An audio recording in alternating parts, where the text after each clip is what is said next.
Terry Thomas Cody. And we are the Skull Crawlers. Yeah, we got First it. time. And we ask you to suspend disbelief, the show where we invite you to open your mind and expand your horizons as we discuss the paranormal, taboo, and otherwise mysterious occurrences in our universe. In tonight's episode, we're going to diverge a bit and talk about something that's interesting to us as filmmakers, and that's cursed movie productions. Yeah, because it happens all the time. It All the happened to time. us. So Happened to us, happens in popular media, happens, Alec Baldwin can tell you a thing or two about cursed production. Yikes. Dang.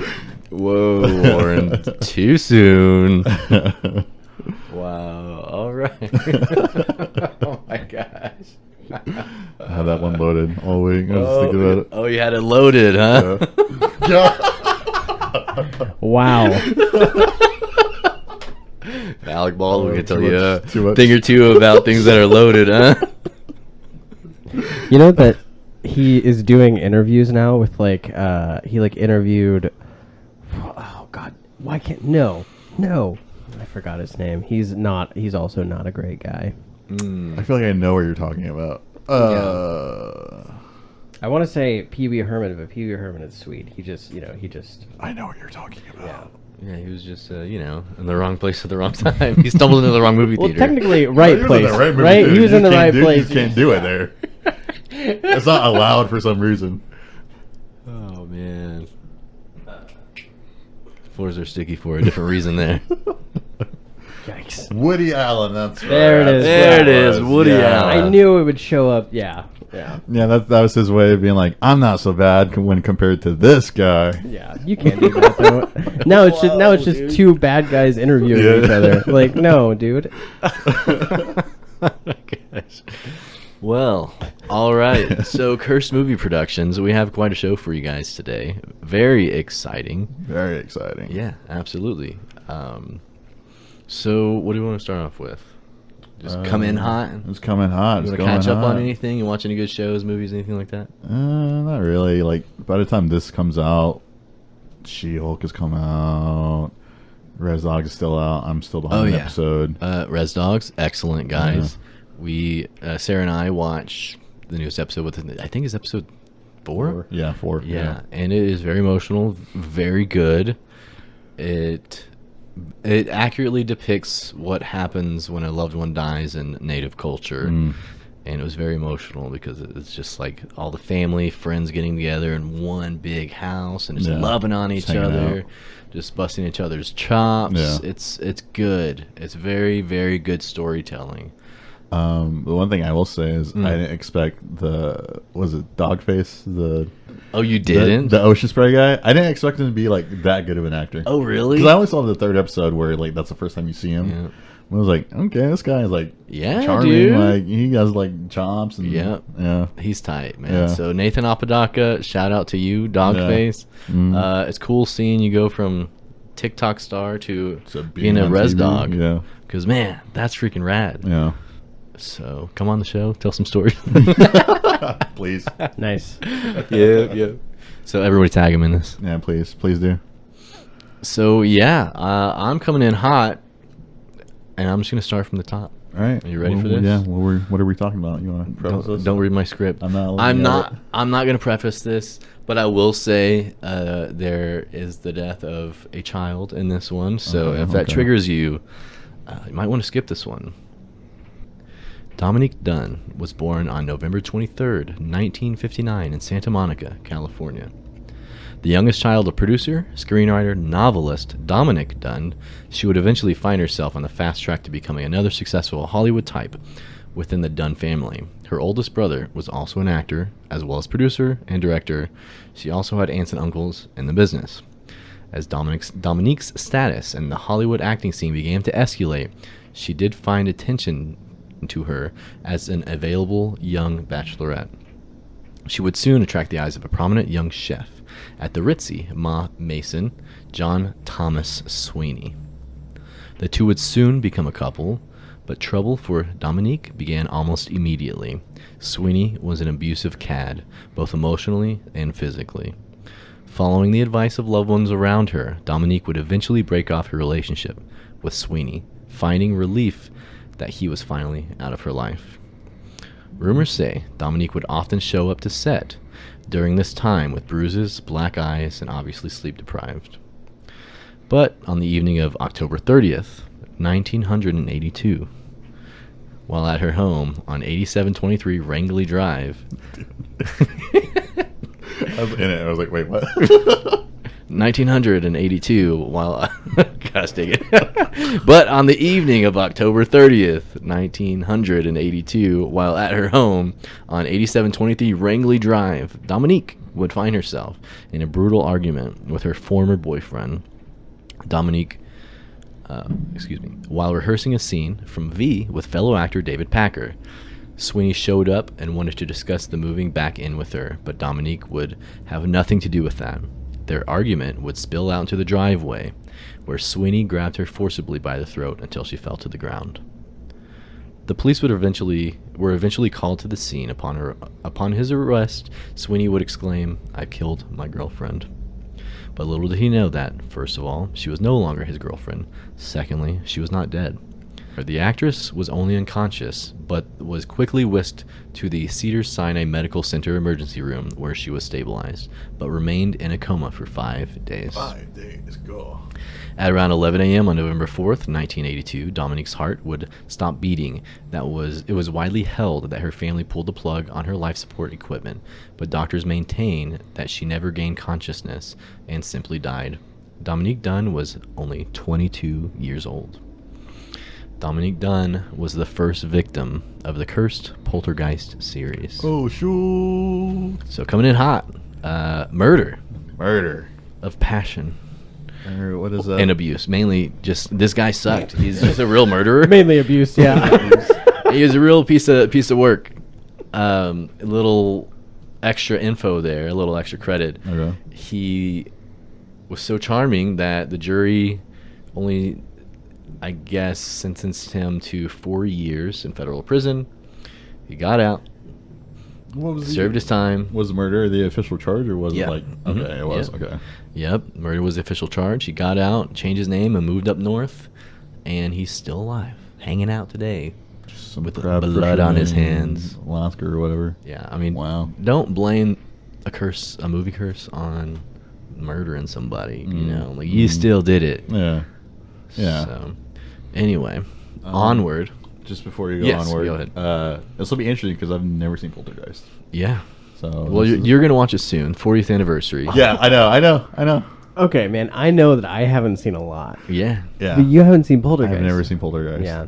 I will say, Mhm. solid. I'm planning on seeing it the first time whenever Dude. the anniversary Okay. comes out Anniversary. next month or whatever. Also, don't sleep on 2. Two. I Okay. haven't Because seen the second one. Poltergeist 2 also rocks, Okay. and they come at you pretty hot with some really cool practical effect monsters, Yeah. and Absolutely. it's cool. Also, it has one of my favorite like villains in it. It's like Oh, this really? super creepy preacher dude that's like Ooh. not fun to look at. Ugh. He looks like a walking skeleton. Nice. Okay. It's super metal. But yeah, And I One will and two, also got say it. that Poltergeist, I think, is one of the best horror movies of all time. I had only seen it, I think, maybe 2 years ago for the first time, and I was like, what okay. is this movie? But it clearly paves the way for the whole Conjuring universe. It is the exact formula which the Conjuring movie, the first one, which is the best one, is based upon. It is almost like the same movie, but completely different Like the tones same beat in a for way. beat, but like- Pretty much, Yeah, yeah. yeah, Same yeah. exact formula. So good. Highly recommend it, guys. But beware, you may be cursed by watching this movie. also Okay. the remake of Poltergeist has the dad from I from tried The watching Conjuring? that. Was it Oh, The Conjuring? really? Am I getting my movies mixed up? I think it might be. Yeah. Because I think the dad in... Insidious? Insidious. Yeah, That's what. I'm because thinking. that in My Poltergeist bad. is a cool guy. I haven't seen the remake. Moon. Keith Moon, the drummer for The Who. No, what is his name? Moon Knight. Good actor. Disney Plus. No, I like him. He's in a lot of stuff. He's a character actor. Yeah. Moon. This is Blue breaking. Moon. This is breaking my brain. What is the movie that you said? Moon. Oh, Insidious. Yeah, that's Patrick. Whatever. Yes, that's right. Patrick Wilson, I think. Yeah. So Yeah. what are you asking though? Moon what? Who's the actor in Moon? I don't. He's in other stuff. This is breaking my brain. I need to Sorry, know. guys. This is what I need to happens know. when I'm in the middle of a story. Moon. The- Also, the I can't Wikipedia look. for the Moon. Yeah, I can't look up Moon. Moon movie. There you go. One time, somebody was talking to me about this like really cool zombie movie called Zombie, and I looked up Zombie, and they were like, "Nope, that's not gonna yield anything that you're looking yeah. for." Sam Rockwell. You mean Sam Rockwell is in the Poltergeist, Poltergeist remake, That's right. 2010, Yeah. Gotcha. which I still have yet to see. I tried watching it. I couldn't get through. Okay, well, it's something I need to watch. But Yeah. there is a little information on that one as Okay. well. So let's Cool. dive back into that. Okay. Poltergeist is one of the most beloved horror films produced during the 1980s, from Tobe Hooper's direction to Steven Spielberg's ever-present guiding hand to the horrifying visual effects.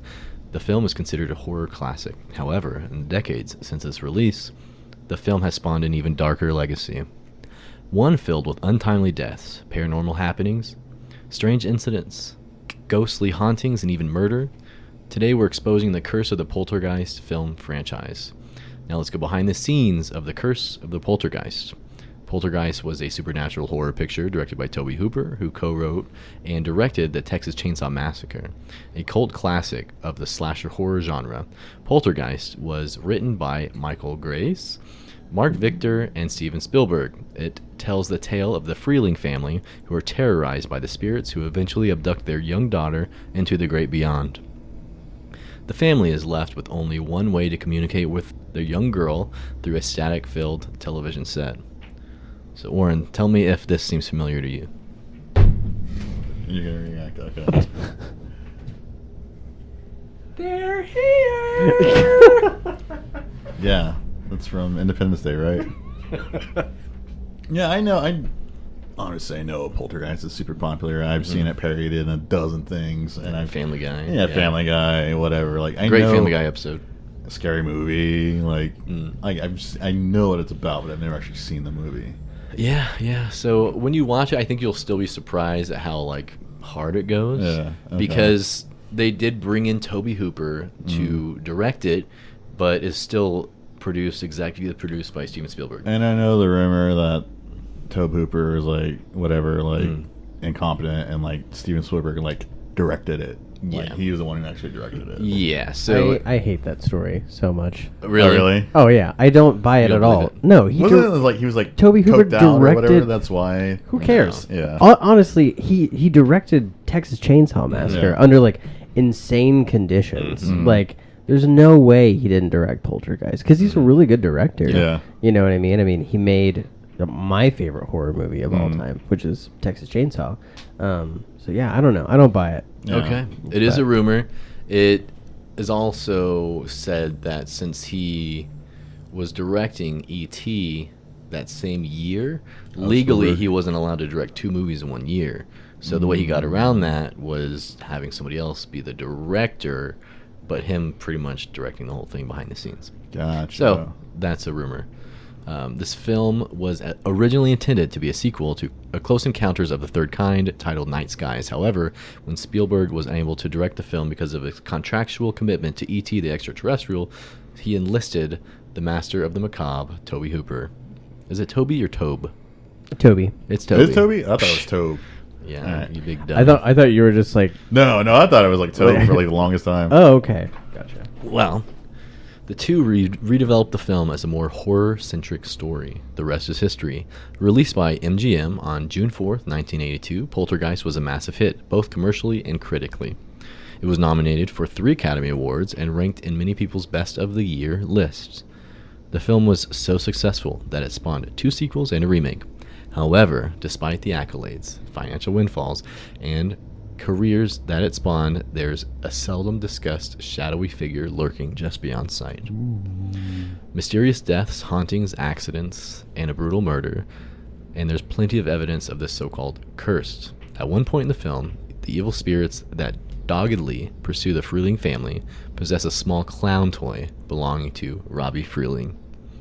The sequence was intended to show the animatronic's puppet's arm wrapped around the neck of Oliver Robbins, the actor who played Robbie. The plan was to quickly unwind the clown's arm while filming it. The footage would then be ran backward. I like the lighting. Like it was like super dark. Oh, that clown, dude. The skull crawlers here are very familiar with clown dolls, so we've been here in this exact situation before. You've been in the like situation. It's been in your house. Nice. Oh yeah. We're skipping past that, or Get Roy all riled up. Can't finish the episode. I gotta take a moment. Can you use your bathroom? oh my gosh, God, Pee Wee, come on.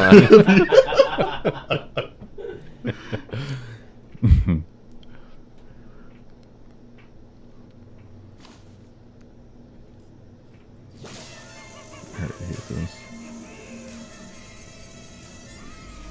Ooh! Wow. So, you could see the effect that they're going Yeah, for. yeah. Lots of times in movies, even today, they will shoot things in reverse to make it look like something's crawling up you. Really, they'll just like slowly move it around you. Yeah. The plan was to quickly unwind the clown's arm while filming it. The footage would then be run backward to make it appear as though the clown doll was attacking young Robbie. However, what actually happened was a near-death experience that could have taken a much darker no. turn if none other than Steven Spielberg was not keenly aware of what was happening. Robbins has since said in an interview, quote, the way they shot the scene, or way they shot the sequence, they didn't really have the special effects the way they do today. So the clown doll had this extended arm, and then they had me act backwards. The contraption got caught around my neck. Steven saw that, probably in the video assist, and he pulled it away from me. Who knows what might have happened otherwise, end quote. And that was just the beginning of Close Calls, Oh, sure. I mean, that's and potentially paranormal accidents. old Hollywood, stuff like that. Happen all Yeah. the time. Oh yeah, they didn't no rules back Yeah, then, man. yeah. I get it. I mean, low budget. Like we run things the same Yeah, way. When we yeah. did Scarecrow, our Scarecrow Dylan over here was just slinging around a real sign, a real just- sign. that I tried to dull with a Yeah. file, and It was so great. I never felt more alive. he I can't wait to do it again. he actually got into character horrifyingly quick. A little worried. Just no prompt. Worried Just about like, the all right, let's go. Oh, I need to kill this guy? Yeah, no way. Yeah, all right. As long as it's on set, then it's Yeah, yeah, exactly. You guys got me, right? Yeah, maybe that's why our productions are cursed. Yeah. Anyway, Poltergeist 2 was released on May 23rd, 1986. It was directed by Brian Gibson, and the screenplay was written by Michael Graves and Mark Victor. The film brought back Jo Beth Williams and Heather O'Rourke. Jo Beth Williams was the mom, Okay. and Heather O'Rourke was the daughter, the blonde girl, Okay. the face Sure. of the franchise, Mm. if you will. There were many unexplained and bizarre events that happened over the course of filming the Poltergeist 2. Lights were falling, turning off, and shorting out all over set. People were seeing unexplainable, shadowy figures and hearing strange noises coming out of the equipment. Things got so strange that, in fact, the production asked Native American actor Will Sampson, who played Taylor in the film, who was also a real-life medicine man, to perform an on-set cleansing ritual. He is so cool in that movie, too. Oh, really? Oh, dude. He's very cool. So in my head, what happened was everybody and the whole production was just white people, and they're like, "Hey man, can you do some like Indian magic and bless this place?" And he's like, sure. I mean, that is what happened. Yeah, I mean... And so he goes over there and just starts saying stuff and like blowing the stage Yeah. or cedar or whatever he had, and did his thing, and they're like, "Oh, thank God, thank you for an Indian." It's legit. Also, now that I say that he was cool, don't quote me on that. Because I remember liking the movie, and I just know that you're going to go back and watch it and be like... That's so offensive. Oh, it's like heavily. I can't believe Dylan Maybe would. Dylan's kind of racist. So, I take it back. Okay, we'll follow up on that after we watch It's Poltergeist 2. We'll come back episode and 6. I'm just not here. Yeah. He's just gone. Everyone's like, I guess. we just have to deliver a state of the address at the beginning of the podcast. Like, due to some creative differences and Yeah, creative differences. Yeah. Dude, they're like being totally ignorant, I guess. Anyway. Back to the episode. All right, Samson agreed to perform the ceremony, and while it helped the cast and crew complete a 64-day shoot on schedule and on budget, it had an unforeseen consequence. Will Sampson died just 1 year later from complications of a heart and lung transplant. 1 year later. 1 year later. God. Okay, but is that a curse though, or is lung transplants just super hard to do? Yeah, You know what I mean? that's very true. Not let alone a lung transplant, a heart and lung Right. transplant. Like just torso up. Yeah, maybe they just got the organs backwards and like, oh no, he can't breathe through this heart. And played Operation Touch the Sides. Hey, that's a person you're talking about. And that's any different from what you said. Okay, all right. Back to the episode. Poltergeist 3 was released on June 10th, 1988. Zelda Rubinstein, the character actress who played the diminutive medium, Tangina Barons, in the original Poltergeist, was the star of Poltergeist 3, reported a bizarre experience during production. While on set, having her picture taken for publicity stills, she claimed to be followed by a photo light blur. Rubinstein said that after a photo of her was taken, she saw light trails and strange strobing effects for days, if not weeks after. She would later reveal that she thought this happened because the photo was taken at the exact moment her mother passed away. Ooh. But filming of Poltergeist 3 would get scarier and more dangerous. While shooting a sequence at Oakbrook Terrace's Mid-America Plaza, a special effects explosion went awry. The blast, which was intended to shoot straight into the air, ignited 6 polystyrene foam-covered cars, all of which burst into flames. 3 extras and a maintenance worker and 2 firefighters were badly injured in the explosion and subsequent fire. All told, the blast caused more than $250,000 of damage. Jeez. Yes. So we have almost a scary explosion story from one of our movies, which we'll tell at the end of the podcast. Do we? What? Yeah, I'll tell you. Okay. I'll, Alright. I'll remind you. Or he Okay. just doesn't know. He doesn't Yeah, I remember. didn't know. This is how I find out. You almost died? I'm just kidding. According to some eyewitness accounts, including those of multiple police officers, the explosion took the shape of a massive flaming ball and that actually appeared to be chasing people on the set. Eventually, the Poltergeist film franchise had run its course. But the curse continued. And then there was Heather O'Rourke, the angelic little girl who was the face of the Poltergeist franchise, who also suffered an untimely death. Born on December 27th, 1975, O'Rourke did not originally audition to be in Poltergeist. Her older sister, Tammy, did, while she was shooting the movie Pennies from Heaven. As the story goes, Steven Spielberg went to the studio commissary after the Poltergeist auditions were over and spotted Heather and her family eating lunch.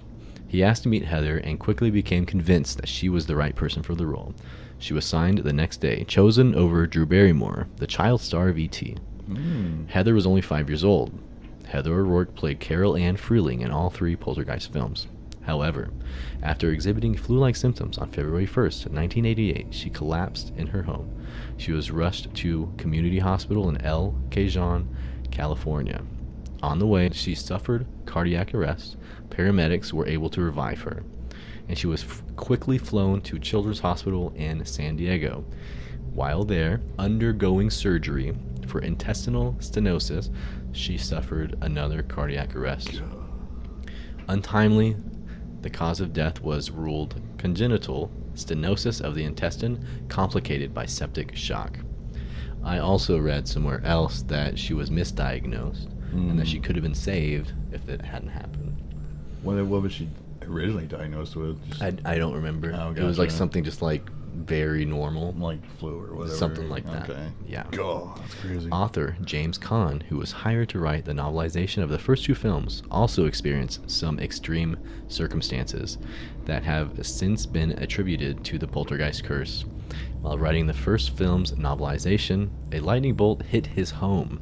It blew up his air conditioner, and the face plate blew off and hit him in the back.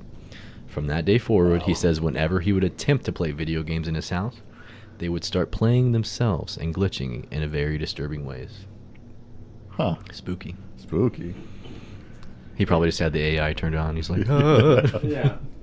Yeah. Why is this game so hard? You have it on extremely difficult. At least he didn't get hit by a bolt of lightning. At least it was just his house. Because you Yeah. can leave your house. Mhm. You can't leave septic shock. Yeah. You know what I mean? Yeah. Yep, you're exactly right. Additionally, Gil Keenan, who directed the 2015 Poltergeist remake, it was the 2015 Poltergeist, I thought it was 2010, sorry, was haunted by a spirit from the beyond while making the film. In a Reddit Ask Me Anything segment, Keenan said, quote, "The location for the house during shooting I chose because it had a strange and unnecessary feel that the houses of this particular community were built around." I'm going to read that over again. That sounded weird. In a Reddit Ask Me Anything segment, Keenan said, quote, "The location for the house during shooting I chose because it had a strange and unnecessary feel that houses of this particular community were built around. And we found throughout production that we had persistent and repeated equipment failures only on the strange plot of land. The production struggled with keeping equipment on, GPS signals for drones working, and camera batteries charged. Eventually, Gil Keenan figured out that the house he was renting during the production was in fact haunted by a woman clad in all black. The house that I rented during filming was straight up legit haunted by a female spirit dressed in black," he recalled in the same AMA, "and I became aware of her within the first few days of staying in that house. And only after I left did I receive a call from the previous owner, who moved back in, who was terrified by the goings-on in the house and wanted to see if I had experienced any of it. So, it was an incredible, real-life inspiration for filming that followed me home." So, how in the world did these movies become so cursed, you ask? How in the world does the movie become so cursed, Carrie? There it is. Thank you for asking.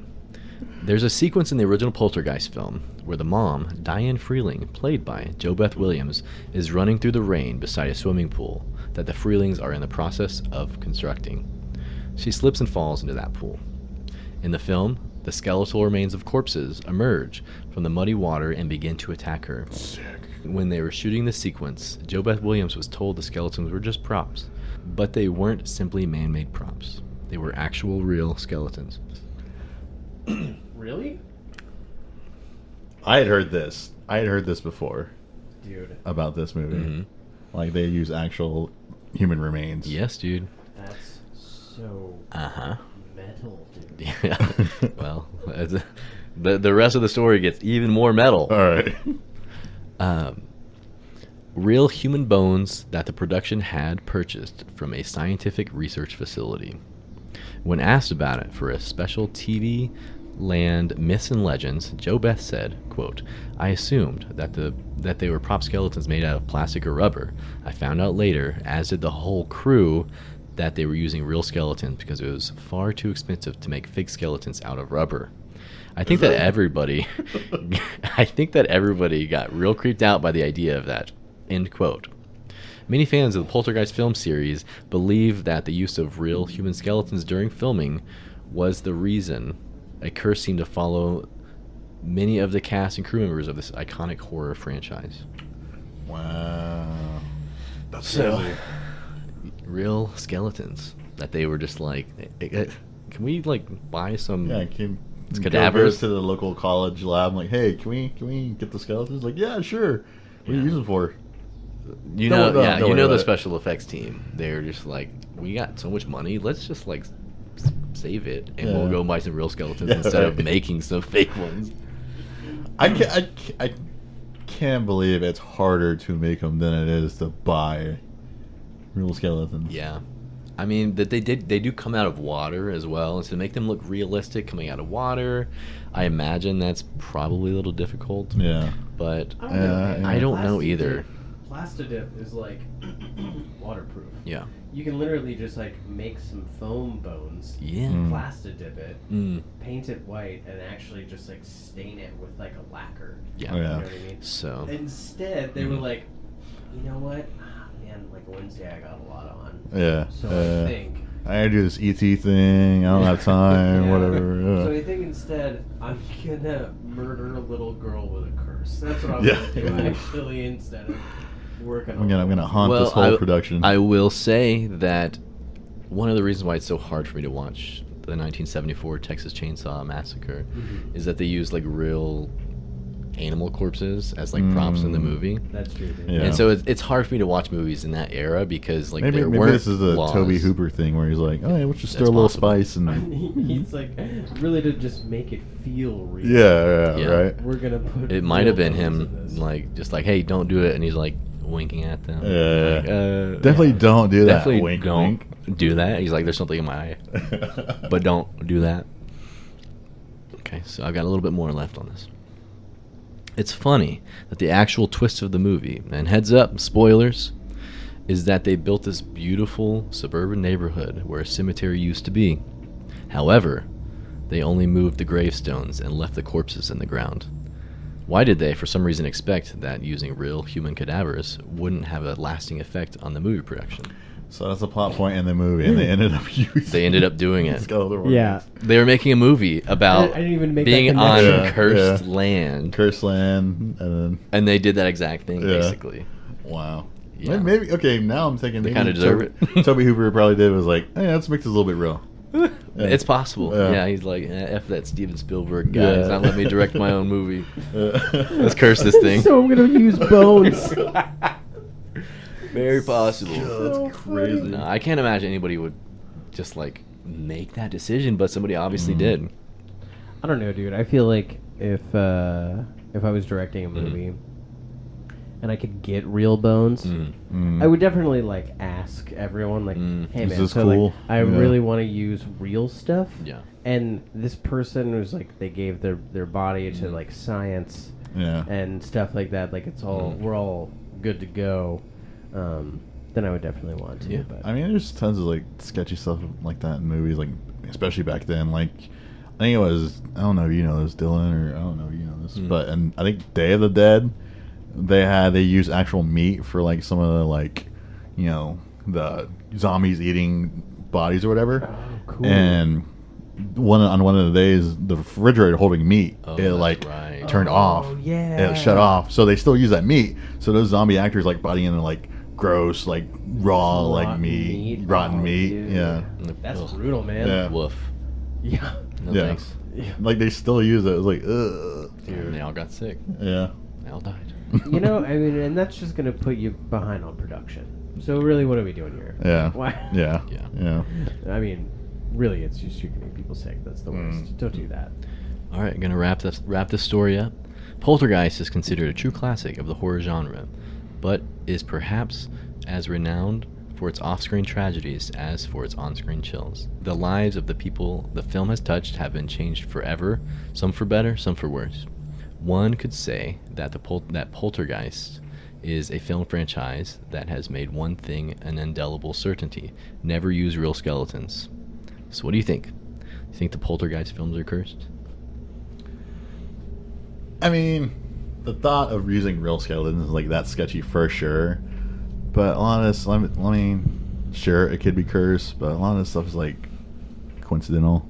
Like the novelization guy like getting struck by lightning, like that's just a coincidence. I mean, yeah. How often does that happen? All the time.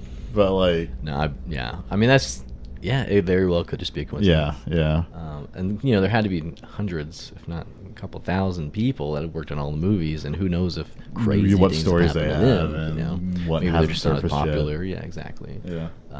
But you know, the little girl Heather O'Rourke dying. I think she was, you know, like 10 or 11 years old when she died.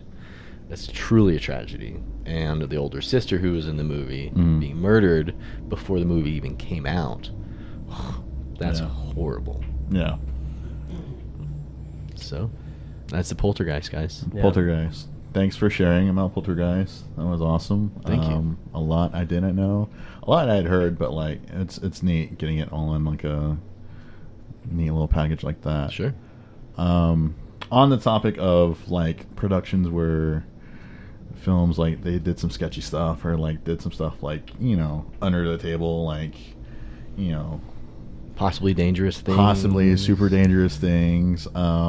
That could have gotten them in a lot of trouble. That could have gotten a lot of trouble. On that topic, I'm going to speak about Twilight Zone the movie, which is also related to Steven Spielberg. Nice. Twilight Zone the movie was released in the summer of 1983, so a year after Poltergeist. Okay. The film, which received mixed reviews, was based on a TV series of the same name that aired from 1959 to 1964 and was created by Rod Serling.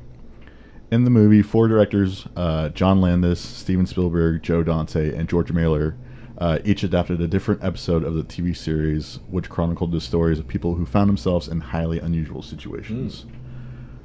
Personally, the George Miller one's my favorite, and that's the Gremlin on the plane. Yes. That one's dope. So they remade that for this movie, is what you're Yes, saying? yeah, 'cause it was originally, I remember the original one. I don't know if yeah. I've seen the remake one. Yeah. I might have. Yeah, they're all remakes of Twilight Zone episodes or like reworks, kind of. For instance, the one directed by John Landis is a bit of a rework, Okay. which is the first segment in the movie. During the filming of the first segment, directed by John Landis, on July 23rd, 1982, at around 2:30 a.m., actor Vic Morrow and child actors Micah Din Lee, age 7, and Renee Shin Yi Chen, age 6, died in an accident involving a helicopter being used on the set. What? Like I said, this is another like child death. So Well, thanks for warning us. yeah, sorry, I should have preface that first. And you I mean, I bumped kinda it up wanted too. it, yeah. You- Yeah, you had hello. 2. Yeah, Whoa. and an actor like Yeah. 3 people died. It's rough. Holy crap. Like I said, all segments were like adaptations or reworkings of Twilight Zone episodes. This one is a reworking of the episode Equality of Mercy. Now, the Equality of Mercy, it was originally about a World War II lieutenant who's about to attack a group of wounded Japanese soldiers holed up in a cave before he's transported in time and is now a Japanese soldier and about to commit the same attack. So it's essentially like seeing it from the reverse angle, like how he's like trying to learn, like, oh, I should probably not attack somebody when they're down or whatever. Okay. So in that story, the lieutenant has a change of heart. In this rework, Vic Morrow's character is bitter after being passed over for promotion in favor of a Jewish coworker. Drinking in a bar after work with his friends, Bill utters slurs towards Jewish, black, and Asian people. Oof. He is then thrust into multiple scenarios where he is sent through time to different periods where these minority groups were persecuted. First being sent to Nazi-occupied France as a Jewish man, and then sent to rural Alabama where he is seen as a black man being chased by the Klan. Wait. Excuse me. I've seen this TV show. It is called Quantum Leap. I mean, sure. We watched it in 4th grade. Quantum Leap slaps. Quantum Leap Quantum Leap is kinda so rules. good. Did you know they're remaking Quantum Leap? No way. Yeah, I think on NBC. Oh man. Yeah. Dude, there was like a whole day at Elk Valley where I just had it on all day. No Oh, way. nice. Yeah, dude. I found it on TV and I was like, it's Quantum Leap, y'all. And he's just like dressed in this old like 1950s dress, playing this old black woman, just like Oh, so experiencing racism, he's- but it's him as the black woman. But everyone else, he's just like an old black lady, Yeah. treating him terribly. Wait, but the so- character is in the dress. Yes, Oh my God. exactly. Wait, have you I've never seen? seen Quantum Leap. I know- oh, I know- dude, I That's know how what the- everyone I know what the is. premise He is, definitely but I've never seen plays it. old Yeah. Asian ladies and stuff like that too. Okay, so they definitely can't do that in the reboot. It's not all that. There are some where he is just playing another white guy. Anyway, continue. And then finally, Victor Morrow's character is sent to the Vietnam War, where he is shot at by American soldiers. The rework has a more cynical and dour ending, where Morrow's character, instead of learning any moral, is then just transported back to the first scenario in occupied France, where he is now on a freight car with other Jewish prisoners being sent to a concentration camp. And like the scene is like he's like stuck on the train, and then he sees the bar where he was and like trying to flag down his friends, and like they don't see him, and he's like he's stuck in the past or whatever. After Warner Brothers executives Lucy Fisher and Terry Semel objected that the central character of the segment was too unsympathetic, Landis came up with the idea of Morrow's character, Bill Connor, redeeming himself by rescuing 2 Vietnamese orphans. In the scene that served as the original ending, like I said, Bill was to have traveled back through time again and stumbled into a deserted Vietnamese village where he finds 2 young Vietnamese children left behind when the U.S. Army helicopter appears and begins shooting at them. Morrow was to take both children under his arms and escape out of the village as the hovering helicopter destroyed the village with multiple explosions. The scenes involving the child actors were not in Landis' original draft for this segment. Let's see. I'm just going to skim it back because I don't think I organized it. Okay, yeah, I did. Okay. So another thing about this production, it was a rewrite, this whole sequence, and so it was like haphazardly thrown in like the last minute. So the two child actors that were hired in violation of California law, which prohibits child actors from working at night or in proximity to explosions and requires the presence of a teacher or social worker on set. Originally, these child actors they were hired as background, and that's what their parents were told. Like they're going to be background actors, they're not going to be principal or anything like that, and it was like really shady stuff. During the filming of the scene, the helicopter pilot had trouble navigating through the fireballs created by pyrotechnic effects for the sequence. A technician on the ground did not know this and detonated 2 of the pyrotechnic charges close together. The flash force of the 2 explosions caused the low-flying helicopter to spin out of control and crash land on top of Morrow and the 2 children as they were crossing a small pond away from the village mock-up. All 3 were killed instantly. Oh my gosh. Morrow and Lee were decapitated by the helicopter's top rotor blades, while Chin was crushed to death by one of the struts. So the thing about this is, I don't advise it. Just trigger warning right now. I don't advise it. There is footage of this you can find online. I will not be looking at it. Yeah, there is footage of this. If you're more curiosity, you want to seek this out, you can find it. But I don't advise it. But essentially, the scene is it. Did you look at it? I did look at it. Oh my gosh, Oren, what's wrong with you? It's rough. It's not super detailed, but you can definitely see decapitation. Yeah. And you see the impact of the helicopter. Mm-hmm. But there's a sequence while they're running away, Morrow's carrying the 2 children under his arms. He drops Chen in the river, and he goes to pick her up. And as he does that, that's when the helicopter crashes, and you can see like the rotor blade decapitate him and the child he's holding in his arm, and you see like the helicopter impact. Oh, so you're not even talking about like there's pictures. You're talking. No, there's full footage. There's. It's not super detailed. It's like film far away. Right, but yeah. Jesus, man. Woof. But they finished the scene. They finished the scene because this was, like I said, this was like a reshoot, like a last minute thing. So they already had footage that they filmed. Oh, so the original ending in The the original- TV show is him on the train. Or the original ending in the movie is him on the train, Right. And they were filming this sequence as the new ending to make his character more sympathetic. Gotcha. So, and obviously, couldn't do it. Jesus. Yeah. The accident led to civil and criminal action against the filmmakers, which lasted nearly a decade. Landis, Folesley, production manager Dan Allingham, and pilot Dorsey Wingo, and explosive specialist Paul Stewart were tried and acquitted on charges of manslaughter in a 9-month trial in 1986 and 1987. Jeez. According to a 1987 New York Times report, it was the first time a film director faced criminal charges for events that occurred while making a movie. During the subsequent trial, the defense maintained the crash was an accident that could not have been predicted, while the prosecution claimed Landis and his crew had been reckless and violated laws regarding child actors, including regulations about their working conditions and hours. like I said, this all goes back to the parents of these children were paid under the table. They were told they were going to be a background. They weren't going to be principal. They weren't supposed to be filming at nights. And there is even, I had trouble looking this up. There's a lot reported about it, but like there's hearsay about Landis. He fully knew the danger. He fully knew what was going on, and he like was egging on like, no, we got to get the shot. We got to get the shot. Like stuff like that. Oh man. Yeah. Producer and co-director Steven Spielberg was so disgusted by Landis' handling of the situation, he ended their friendship and publicly called for the end of the New Hollywood era.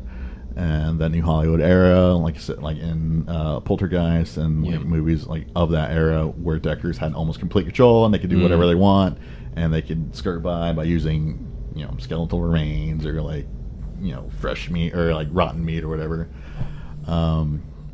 When approached by the press about the accident, he stated, Steven Spielberg, he said, "No movie is worth dying for. I think people are standing up much more now than ever before to producers and directors who ask too much. If something isn't safe, it's the right and responsibility of every actor or crew member to yell, 'Cut.'" So, whoa.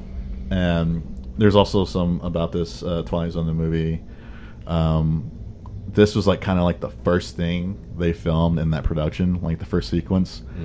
And like after this happened, Steven Spielberg was like so like checked out. Like he didn't even finish his sequence. Like he had one of his editors just finish it for him. Like, Right. He was like so dismayed. Yeah, I and, would have been out of bummed there. out. Yeah. No. As soon as children die. Yeah. In Yeah. an explosion. Like, no, I'm out of there. Dude. Yeah. I'm not Yeah. being attached to this. I don't want my name attached to it at all. Yeah, that's the thing about this too, because like this happened, and like Steven Spielberg, like everybody was hyped about they were making Twilight Zone movie, or they were bringing it back, and like, oh yeah, it's Steven Spielberg, of course it's gonna be great. And then after this happened, he was just like so bummed and like, wanted nothing to do with it. Mm-hmm. So, I mean, that makes sense. yeah, That sucks. Mhm. That's crazy, man. and this like kind of like ruined Landis's career for Right. a while, and like I mean forever. I mean, there's still I was like going to say, as it should. Yeah. Yeah. Yeah, and this is kind of like his last big thing, and like, Ugh. Yeah, that makes me sick to my stomach. Seriously. Yeah. It's Yeah. heavy. Yeah. Like, I mean, that was it. Like, since then, there's been more protections. There's the FAA has like gone on to create more provisions about That's using good. aircraft on film sets, and like Yeah. there's more overseeing, and like there's a lot more that is involved on a film where Yeah. you just can't do anything. Like, you have to like, it's got to be as safe as possible, and Yeah. like that ties to the Rust thing last year with Alec Baldwin, Yeah. where like there was just like shortcuts were taken, people died using because real of it. firearms and Real not prop firearms, guns. yeah. What are you doing? Yeah. So, I mean, there are adjustments being made all the time to make movies safe. Yeah, And- like COVID right now, there are like COVID compliance officers on films, Yeah. and like you got to be by As the there book should by be. everything. So Yeah. yeah, Heavy story, Warren. yeah, Yeah, that one bummed me out a little bit. yeah. That's So- just kind of a real, like, nothing real cursed or paranormal about it, but it's Tragedy. tragedy. Yeah. It's Woof. It's rough. mm, It is rough. Yeah. So yeah, there's still, I'm sure, filmmakers out there that are cutting all those corners and stuff like that. We jokingly said that, but we really do care about the safety of everybody. Yeah. But Oh, dude, I've been on, a couple sets, and yeah, no, you guys legitimately care. I mean, like when we were, when we did Scarecrow, mm, it was hot. yeah, It was real hot outside. Yeah. But like everybody, like we had a ton of water and snacks and everything. It was like, we as- try to give you breaks. And, yeah. And I was just like, I'm just keeping it all on, Yeah. because at the end of the day, like that was just like, I could have taken it off. It was fine. We could have like taken time to do it, but Yeah. it was, for me, it was just like I liked it. Yeah. So it was Yeah. just like kept me sort of more in the moment. But Sure. the thing is, though, is like if we wanted to stop, we all had water, we all had snacks. Like I said, it was just like we could have done it. It's fine. Yeah. Yeah.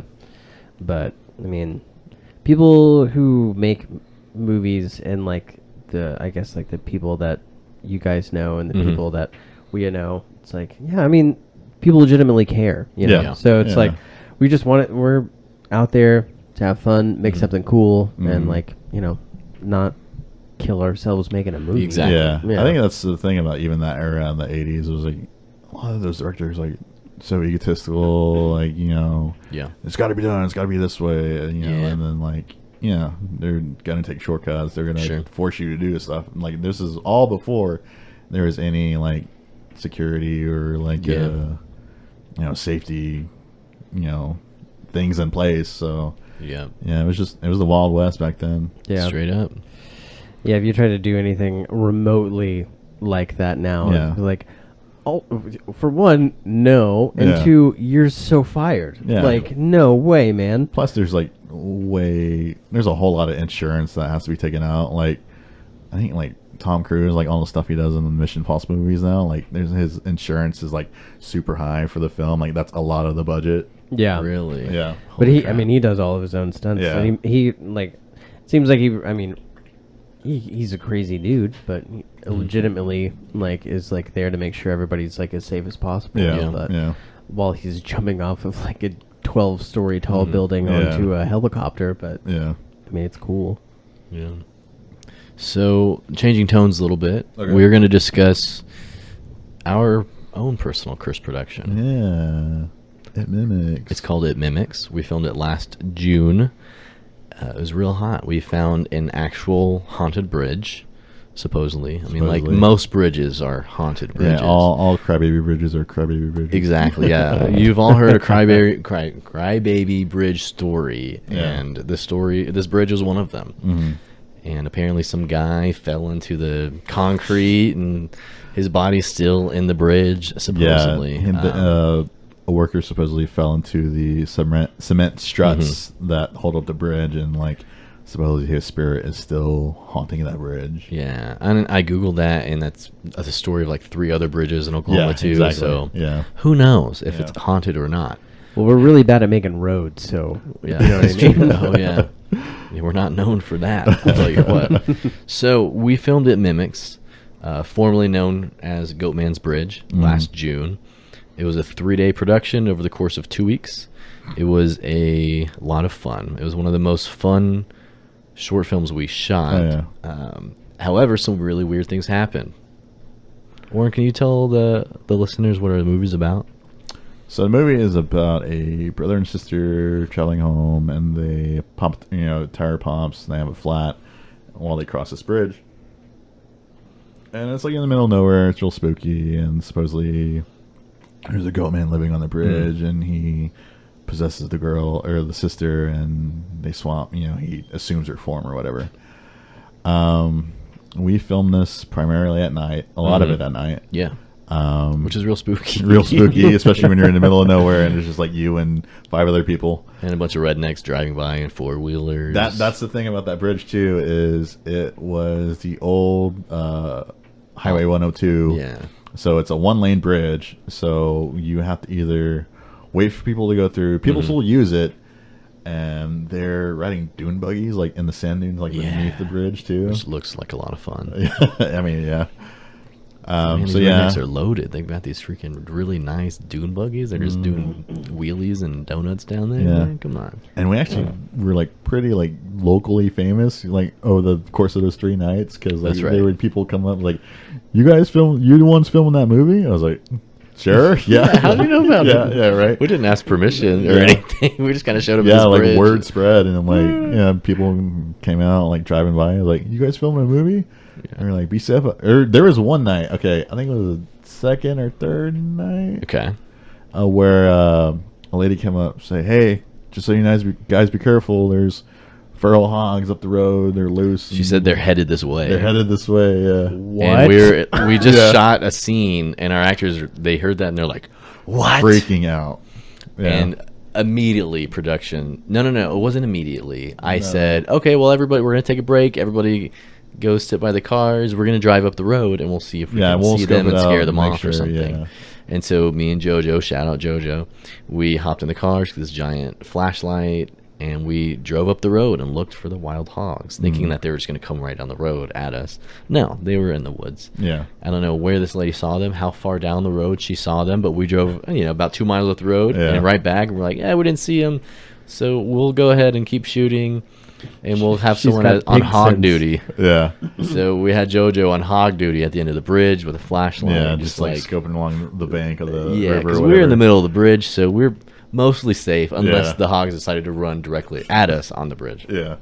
Yikes. And that was maybe like 20 minutes later. We were filming that scene. Yep. And while JoJo was scoping the bank of the river, Yeah. he spots one like drinking from the river, like at the bank. Oh my gosh. And I think what was it?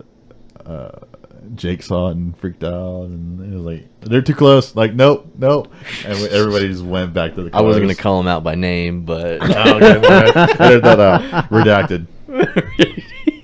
no. I'm sure he's fine with the shout out. Yeah, so he kind of had a panic attack on set and said he was done for the night. And so Yeah. he ran back to the car in the direction of the hogs, and we were still gathering all of our equipment. And so Yeah. we're walking back, and we're trying to spot the hogs, Yeah. which we could hear him splashing in the river right Yeah. underneath us. Yeah. And so it was really freaky. And he starts screaming at Mikey to run. And so I think he climbs on top of the car He did. while he was waiting on her to come back. Yeah. And then we got to the cars. I was like, you guys, I guess we're done for the night. Yeah. And so Yeah, we didn't wait. We didn't see As soon it. as one of our actors is on top of the car, Yeah, we like, gotta all right, go. we're done. Yeah, That's it. we're done for the night. Yeah. So the next week, a week later, we had someone on hog duty. It was JoJo again, but Yeah. he came strapped. He came out with that MF thing, and he has little 9mm pistol just like ready to go in case one of those hogs Yeah. tried to That get is in our movie. awesome. So he's officially on hog duty for that movie. One of the weird things that happened, another weird thing that happened was we were shooting one of our scenes by the cars. We have like this really powerful light lighting up the scene, and we were. I think it was a red light. Yeah. And I was like, what the heck is that? And so we look up at the trees, and we literally see the trees waving back Yeah. and forth. And I was like, what is happening? And then I'm looking, and I see a light just come right over the horizon of the trees.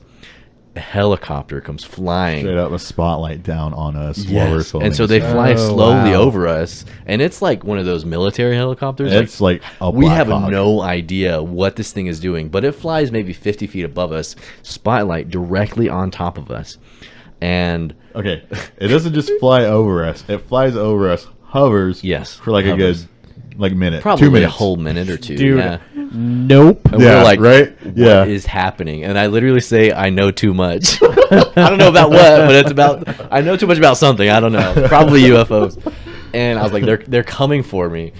And well, we literally just wave at them and like we point at our cameras. We're like, we're shooting a movie, man. We don't need help. I don't know what you think we're doing over here. I don't know what. I don't. I tried to figure out. I don't know why. Okay, so I vaguely remember. Okay. So we shot at the old Alton Bridge, Okay. which is about 15 miles south of Lexington Prison. And I did Oh. hear that a prisoner had escaped. So maybe they thought that we were, I don't know, harboring a Yeah. prisoner? Harboring a fugitive or whatever. I don't know. What did they think? I don't Yeah. know. They were they at gotta- the wrong movie Yeah, because that was yeah. the next one Yeah. that we shot. Exactly. Yeah, dude. God. Well, there's So, people with very cameras down there. strange. Clearly. Yeah. Jeez. Clearly they That had have. to be it. Because like, why is there a helicopter around here? Or why? It was who? so weird. Why would any? Why would? I like that they Random didn't give you a citizen heads just have up a or helicopter. anything. No, there's They're- No. They were just like they like Flying hovered directly over you, above us. and they were like, "We'll put the spotlight on them. We're not like this. Definitely has a speaker system on it. Yeah, we're not right. going to tell them what's Yeah. going on. We'll just see if they get Freak 'em attacked out. by by an escaped convict." Yeah. Yeah, and the rest of the night, I was just like, any minute the cops are gonna pull up here, just and just shut us down. Yeah. And since I was the director, I was like, and I'm gonna have to be the one to explain what we're doing and all Yeah. this crap. Yeah. So, also one of the weird things that happened is that we use a real fire, real gas lantern. And I've never used a gas lantern before, kerosene lantern.